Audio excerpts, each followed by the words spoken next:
क्या करण भूषण सिंह सवर्ण नहीं है या बृजभूषण शरण सिंह सवर्ण नहीं है?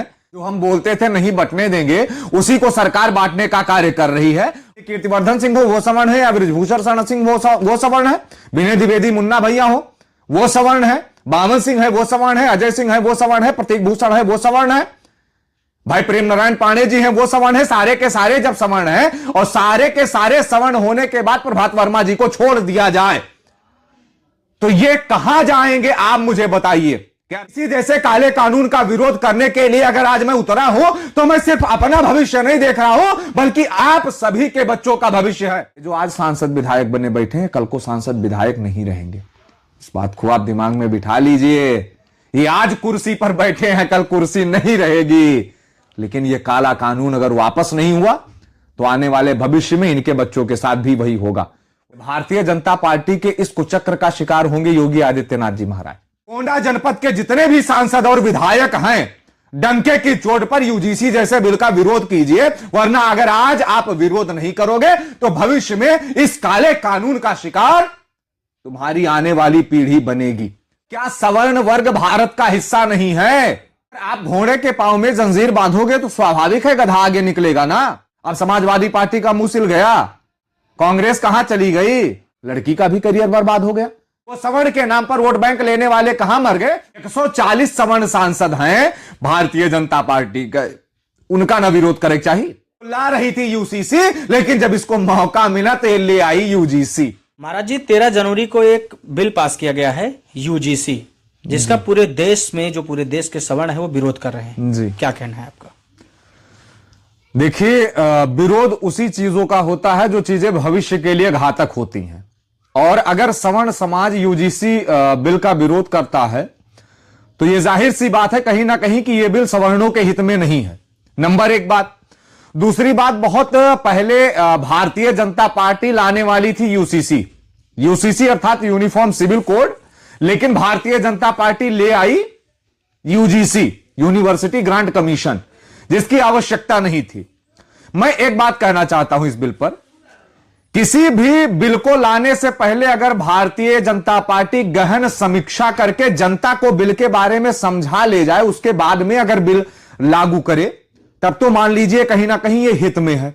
भारतीय जनता पार्टी अपनी नीतियों को समझाती नहीं है, बताती नहीं है, बस उसको उठा करके लागू कर देती है, और बाद में जब विरोध होता है तब भारतीय जनता पार्टी आकर के कहती है कि हम स्पष्टीकरण देंगे। मैं नरेंद्र मोदी जी से एक ही बात कहना चाहता हूं कि हमें स्पष्टीकरण की आवश्यकता नहीं है। जो कानून भविष्य में भेदभाव फैलाने का कार्य करेगा उस कानून को समाप्त करने की आवश्यकता है। भाई यूजीसी क्या है, सवर्णों के लिए घातक हुआ कि नहीं हुआ? और रही बात भारतीय जनता पार्टी, पहले था चलो हिंदू मुसलमान चल रहा है, अच्छी बात थी, हिंदू मुसलमान चल रहा है, एक क्लियर कट था। अब जो भारतीय जनता पार्टी हिंदुत्ववाद का चेहरा लेकर के चल रही है, वही भारतीय जनता पार्टी अब सवर्णों को दलितों से लड़ाने का काम करेगी, वही भारतीय जनता पार्टी सवर्णों को एससी एसटी ओबीसी से लड़ाने का कार्य करेगी। और मैं एक बात पूछना चाहता हूं, मैं बार बार बोलता था कि जातिवाद के आने में हम धर्म नहीं बंटने देंगे, जो हम बोलते थे नहीं बंटने देंगे उसी को सरकार बांटने का कार्य कर रही है और सवर्णों के साथ पूरी तरीके से भेदभाव करने का कार्य कर रही है। मैं एक बात पूछना चाहता हूं, क्या सवर्ण वर्ग भारत का हिस्सा नहीं है? आप बताइए ना। और यदि प्रतिभा को मारोगे तो प्रगति कहां से लाओगे? भाई सीधी सी बात है, अगर आप घोड़े के पांव में जंजीर बांधोगे तो स्वाभाविक है गधा आगे निकलेगा ना। और मैं एक बात पूछना चाहता हूं, जो लोग आज यूजीसी का समर्थन कर रहे हैं, यूजीसी का समर्थन विपक्ष का है मौन है महाराज, विपक्ष को भी बुलवाओ ना। अब समाजवादी पार्टी का मुंह सिल गया, कांग्रेस कहां चली गई, आम आदमी पार्टी कहां चली गई, बसपा कहां चली गई? अगर भारतीय जनता पार्टी गलत कर रही है तो भारतीय जनता पार्टी के गलत नीतियों का विरोध क्यों नहीं कर रहे हैं? ये यूजीसी पर नहीं बोलेंगे, क्योंकि यूजीसी सिर्फ सवर्णों के लिए घातक नहीं है, आने वाले समय में यूजीसी योगी आदित्यनाथ महाराज जी के लिए भी घातक साबित होगा, क्योंकि एक मजबूत core vote bank Yogi Adityanath ji महाराज का है जो यूजीसी कानून के विरोध में है। इस बात को भी दिमाग में बिठाइए। अच्छा, यूजीसी से सवर्णों का नुकसान क्या होगा जिससे सवर्ण विरोध कर रहे हैं? बहुत नुकसान होगा। क्या होगा? एक बात आप मुझे समझाइए, जैसे आप SC ST OBC को एक तरफ कर दीजिए, यानी 3 को आप एक तरफ कर दीजिए, और जनरल कास्ट यानी जो सवर्ण समाज है उसको एक तरफ कर दीजिए। अब सवर्ण समाज का बच्चा है, मान लीजिए सवर्ण समाज के बच्चे ने कोई गलती नहीं भी की है, या सवर्ण समाज के एक बच्चे ने सिर्फ देख लिया और उसने जाकर के UGC में कंप्लेन कर दी। अब कंप्लेन करने के पश्चात क्या विवेचना की अथॉरिटी है कि पहले जांच होगी उसके बाद गिरफ्तारी होगी? और मान लीजिए उसने गलती नहीं भी की है, वैसे SC ST OBC का कोई व्यक्ति जाकर के कंप्लेन कर देता है, तो उसका फ्यूचर डेमोलाइज होगा कि नहीं होगा? आप बताइए ना, उसने कौन सी गलती की है? अरे लड़कों की बात हटा दीजिए, लड़कियों को मान लीजिए आप ही के परिवार की कोई लड़की जाकर के विश्वविद्यालय में पढ़ रही है, किसी विद्यालय में पढ़ रही है, कोई दलित का बेटा है या कोई अन्य वर्ग का बेटा, मैं यहां किसी को तोड़ने की बात नहीं करता, वो मान लीजिए टॉर्चर कर रहा है, छेड़खानी करने का प्रयास कर रहा है, लड़की परेशान होती है, लड़की ने कहा हम जाकर के कंप्लेन करेंगे, उससे पहले वो जाकर के UGC के तहत कंप्लेन कर देगा, लड़की का भी करियर बर्बाद हो गया, हो जाएगा कि नहीं हो जाएगा भैया? तो मैं एक ही बात कहना चाहता हूं, आज जो सवर्ण समाज के मसीहा बने थे, आज वो राजनेता कहां मर गए? वो SC ST OBC के नाम पर वोट बैंक लेने वाले कहां मर गए? वो सवर्ण के नाम पर वोट बैंक लेने वाले कहां मर गए? वो हिंदुत्ववाद का डंका पीटने वाले कहां मर गए?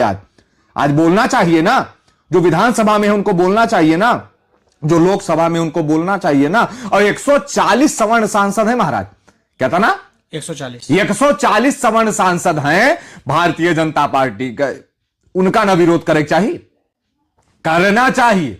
और मैं एक ही बात कहना चाहता हूं, मेरी आवाज दूर तक जानी चाहिए, अगर आज सवर्ण समाज एकजुट होकर के डंके की चोट पर आवाज नहीं उठाएगा तो UGC जैसा काला कानून आने वाले समय में आपके बच्चों का भविष्य बर्बाद कर देगा। और ये वही सरकार है जो ला रही थी UCC, लेकिन जब इसको मौका मिला तो ये ले आई UGC।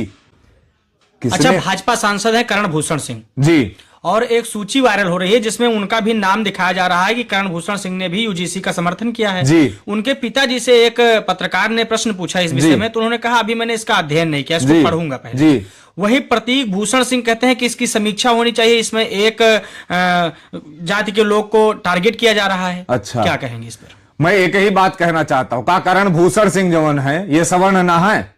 क्या कर्ण भूषण सिंह सवर्ण नहीं है, या ब्रिजभूषण शरण सिंह सवर्ण नहीं है, या जितने भी राजनेता हैं, विशेष करके अगर कटरा में देखा जाए, हमका तो लागत है कि सबके सब सवर्ण हैं भाई, चाहे जो देख लोगे आप। मैं गोंडा जिले की बात कर रहा हूं, जितने भी सांसद हैं सारे के सारे सवर्ण हैं भाई, बताने की आवश्यकता नहीं, चाहे वो माननीय कीर्तिवर्धन सिंह हो वो सवर्ण है, या ब्रिजभूषण शरण सिंह वो सवर्ण है, विनय द्विवेदी मुन्ना भैया हो वो सवर्ण है, बावन सिंह है वो सवर्ण है, अजय सिंह है वो सवर्ण है, प्रतीक भूषण है वो सवर्ण है, भाई प्रेम नारायण पांडे जी हैं वो सवर्ण है। सारे के सारे जब सवर्ण है और सारे के सारे सवर्ण होने के बाद प्रभात वर्मा जी को छोड़ दिया जाए तो ये कहां जाएंगे आप मुझे बताइए? क्या राजनीति के बाद कुछ नहीं है? राजनीति के बाद आपके बच्चों का कोई भविष्य नहीं है?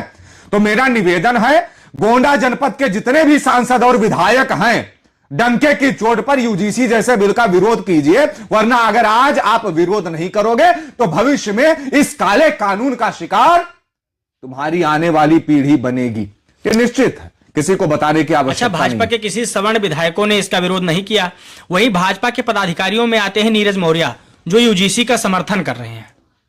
अरे भैया, अगर आपका लागत है, मैं आज भी कर रहा हूं, मैं भाजपा विरोधी नहीं हूं, लेकिन भाजपा के हर उस नीति का डंके की चोट पर विरोध करूंगा जो मेरे भविष्य के लिए और जो मेरे आने वाले भविष्य के लिए घातक होगी। मैं व्यक्तिगत सिर्फ अपने लिए नहीं चिल्ला रहा हूं, आज UGC जैसे काले कानून का विरोध करने के लिए अगर आज मैं उतरा हूं तो मैं सिर्फ अपना भविष्य नहीं देख रहा हूं, बल्कि आप सभी के बच्चों का भविष्य है। अब पत्रकार महोदय, आप बताइए, कल को आपका बच्चा पढ़ने के लिए जाएगा और आपके बच्चों का शोषण 3 वर्ग मिलकर के करेगा, कब वो आपका बच्चा कहां जाएगा? मुझे बताइए ना, है कोई जवाब आपके पास में?